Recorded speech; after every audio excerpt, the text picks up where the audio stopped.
Saya beberapa tahun yang lalu, sudah lama, sholat isya baca wasyamsi wadduhaha kalau nggak salah waktu itu, sama walaili diaksa. Mari sembahyang ditegur ambek salah satu takmir, jangan terlalu panjang Ustadz. Ndak mek pirang ayat tok iki terlalu panjang. Apalagi baca wailul lil mutaffifin. Nah ini orang disuruh sholat balapan, ya main MotoGP aja balapan. Oh, ini sholat kok. Nah, lah ukuran panjang pendek itu sesuai yang dilakukan oleh Rasul Sallallahu Alaihi Wasallam. Karena itu Rasulullah sudah menertibkan surat-surat yang dibaca untuk sholat 5 waktu. Dibagi sama Rasulullah. Ada sholat subuh, ada sholat zuhur dan asar, ada maghrib dan isya. Dibagi sama Rasulullah. Oh, kalau maghrib itu suratnya yang pendek-pendek. Lah pendek-pendek itu mana? Wadduha ke bawah. Ya, baca wadduha, baca alam nasra, baca wattin, atau baca idza zulzilat dan yang lain sebagainya. Kalau asar dan zuhur itu agak panjang. Seperti wasama'idzatil buruj. Wailul lil mutaffifin. Idzan samaun syaqqat. Subuh panjang. Lanjutkan panjang subuh. Panjang seperti apa? Tabarok. Lanjutkan panjang surat Tabarok, bukan pendek. Ini enggak sekarang. Subuh apa? Alam Nasrah sampai Alam Taro.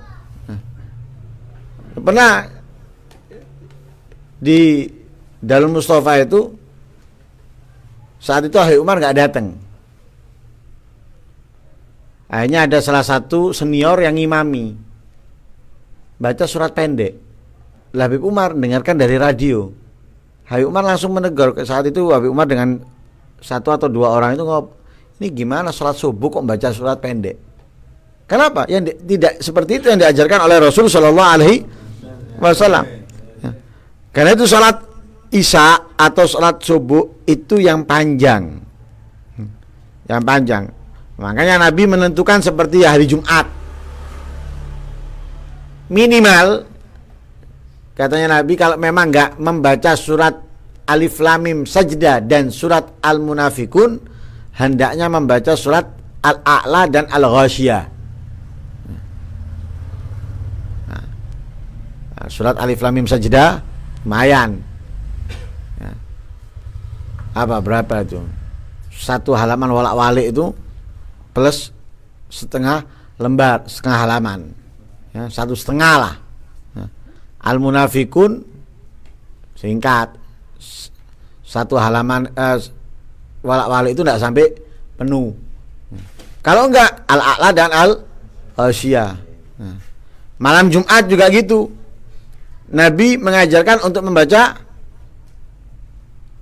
Al-A'la dan Al-Ghasyiyah, atau Al-Jum'ah dan Al-Munafikun, atau Al-Jum'ah dan Al-Munafikun. Enggak, kalau subuh itu Alif Lam Mim Sajdah dan Hal Ata 'alal Insan.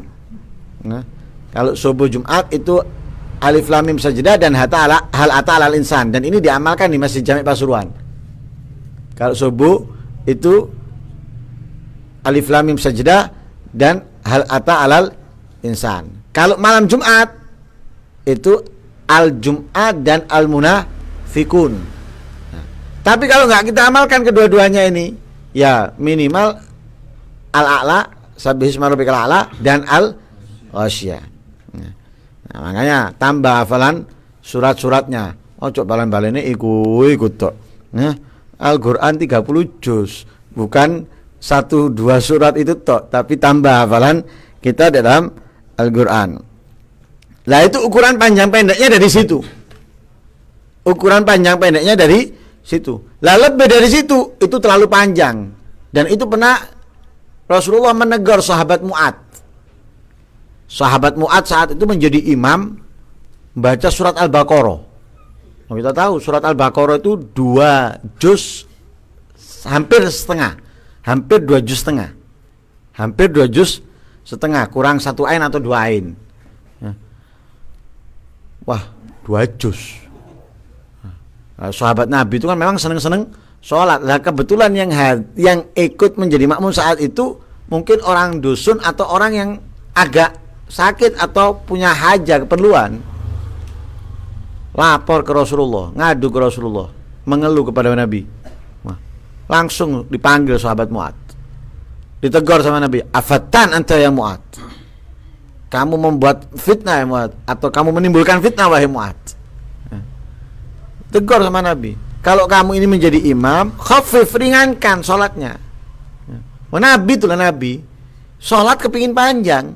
Waktu menjadi imam kepingin panjang. Lah kalau di belakang Nabi mau nggak mau, ridho ndak ridho ya tetap dijalankan.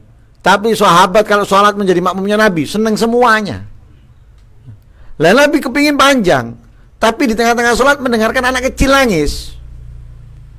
Lah Nabi ini takut ibunya nggak tenang atau takut ibunya khawatir dengan anaknya, dipercepat sama Nabi sholatnya, diringankan. Nabi SAW makanya Nabi mengatakan apa? Fa inna fihimud dhaif, fa inna fihimus saghir kabir wal saghir, apa? Fa inna fihimud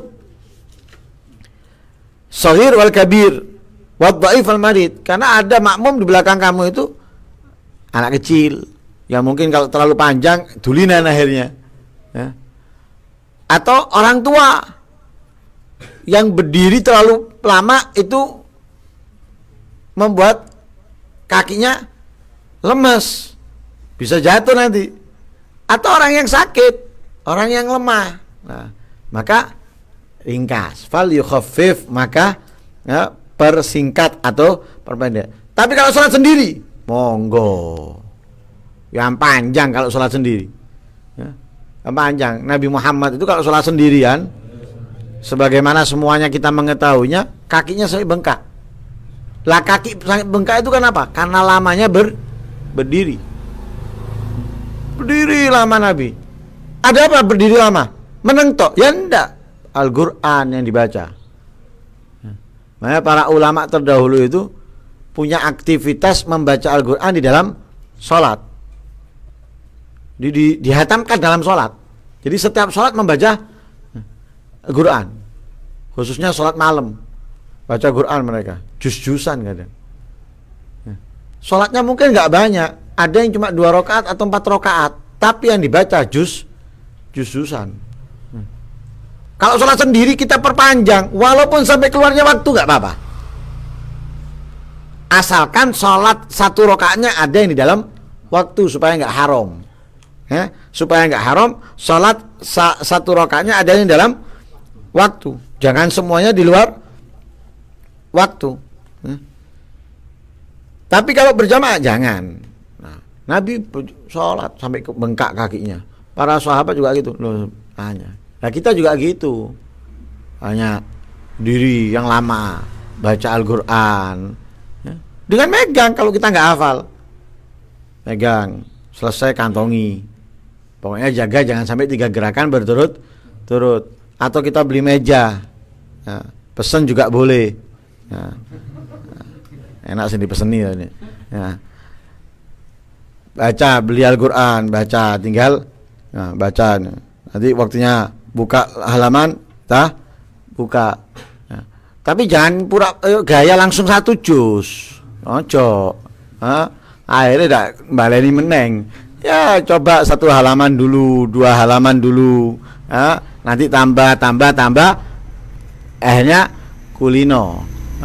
Tangi bengine soro kate mau gaya-gaya baca sholat dengan Al-Quran. Wah tambah miber turun nih akhirnya sampai jam itu akhirnya. Nggak qiyamul lail, nggak subuh akhirnya. Lah itu yang diajarkan oleh Nabi. Kalau sholat sendiri perpanjang sudah. Tasbih di saat ruku nggak cukup 3, 5, 7, 9 atau 11 misalnya. Waktu sujud juga gitu, 5, 7, 9, 11 misalnya. Kemudian sujud jangan, khususnya apalagi sujud terakhir, jangan hanya membaca tasbih tapi perbanyak doa, karena dianjurkan oleh Rasulullah di sujud itu untuk memperbanyak doa. Oh, perbanyak doa di sujud. Wah, jadi berdirinya lama, rukuknya lama, kemudian sujudnya juga lama. Nah, itu kalau sholat sendiri. Kalau berjamaah, perhatikan makmum dengan yang diajarkan oleh Rasul Shallallahu Alaihi Wasallam. Nah, tapi kalau sholat sendirian, kalau sholat sendirian, ini bisa makruh lama atau panjang kalau memang dengan panjangnya dan lamanya itu bisa membuat dia lupa atau hilang konsentrasi alias khusyuk. Kalau kepanjangan lali kabeh kok akhirnya iki rakaat kepiro iki misalnya ini, atau kalau kepanjangan akhirnya tidak konsentrasi, hilang sudah fokusnya, konsentrasinya, maka makruh ya, makruh panjang di situ bagi orang yang sholat sendirian. Tapi kalau konsentrasinya tetap tidak berubah dan juga tidak ada lupa, tetap ingat, maka sunnah tetap panjang. Lah hadis ini memberikan beberapa pemahaman kepada kita. Yang pertama, pentingnya atau perlunya kita mempelajari hukum-hukum dan kelembutan, baik itu secara khusus atau secara umum. Nah, lihat dalam sholat diajarkan oleh Rasulullah adanya kelembutan, yaitu dengan memerhatikan yang sakit atau yang tua dan yang lain sebagainya. Kemudian perintah untuk meringankan sholat sekiranya tidak mengurangi atau menghilangkan kesunahan-kesunahan dan tujuan daripada sholat itu. Jangan meringankan sholat, sunnahnya dihilangkan semuanya, atau tujuan sholat yaitu khusyuk, tadabbur, hilang semuanya. Enggak, ringan, khusyuk tetap, sunnah-sunnah tetap dikerjakan. Nah, ini daripada hadis yang kita baca, mudah-mudahan kita bisa mendapatkan kemanfaatan dan mudah-mudahan kita bisa menjadi orang yang gemar sholat, senang sholat, dan mudah-mudahan setiap sholat kita dan ibadah kita yang lainnya diterima oleh Allah Subhanahu Wa Taala, dan mudah-mudahan kita menjadi orang yang istiqamah dalam menjalankan kebaikan. Amin Allahumma amin. Wassallallahu alaihi wasallam Muhammadin nabiyil ummi wa alihi wasallam walhamdulillahi rabbil alamin.